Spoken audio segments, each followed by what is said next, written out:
ইজিপ্টকে ৩৫০০ বছরের পুরনো একটি ভাস্কর্য ফেরত দিয়েছে নেদারল্যান্ডস। বৃহস্পতিবার ইজিপ্টের রাষ্ট্রদূত ইমাদ হান্নার হাতে ভাস্কর্যটি তুলে দেন নেদারল্যান্ডসের সংস্কৃতি মন্ত্রী গোক মোস। যা আমাদের নয় তা ফেরত দেওয়াই আমাদের নীতি। এই ধরনের ঐতিহাসিক সম্পদ অবশ্যই তার প্রকৃত দেশ এবং সংস্কৃতির কাছে ফিরে যাওয়া উচিত। এরই মধ্য দিয়ে দীর্ঘদিন বিদেশে ঘুরে বেড়ানোর পর অবশেষে নিজের দেশে ফিরল ইজিপ্টের এই অমূল্য ইতিহাস। এর আগে ২০২২ সালে মাস্ট্রিক্টের এক মেলায় প্রদর্শন করা হয় ভাস্কর্যটি। এটি মূলত একটি পাথরের মাথার ভাস্কর্য, তবে একসময় এটি একটি বড় মূর্তির অংশ ছিল বলে ধারণা গবেষকদের। ভাস্কর্যটি নেওয়া হয়েছিল সাউথ ইজিপ্টের লাক্সুর এলাকা থেকে। প্রাচীন ইজিপ্টের এক উচ্চপদস্থ কর্মকর্তার মুখাবয়ব ফুটে উঠেছে ভাস্কর্যে।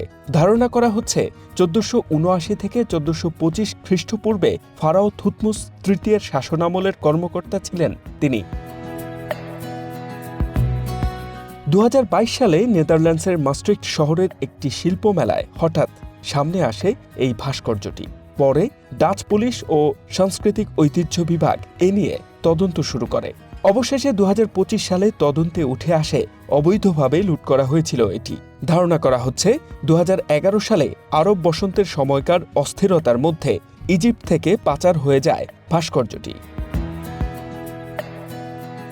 তবে যে প্রতিষ্ঠান এটি সংগ্রহ করেছিল তদন্তের পর নেদারল্যান্ডস সরকারের কাছে স্বেচ্ছায় ভাস্কর্যটি জমা দেয় তারা। ভাস্কর্যটি হস্তান্তরের পর ইজিপ্টের রাষ্ট্রদূত জানান, কোথাও ইজিপ্টের হারানোর নিদর্শন প্রদর্শনী বা নিলামে উঠছে কিনা তা সবসময় নজর রাখে তার দেশ। এই নিদর্শনগুলো আমাদের ইতিহাসের অংশ। এগুলো ফিরে এলে পর্যটন বাড়ে, দেশের অর্থনীতিতেও ভালো প্রভাব পড়ে।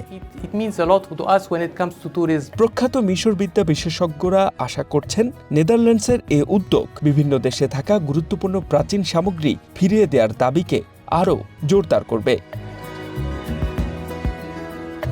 H M Ataullah, one international desk.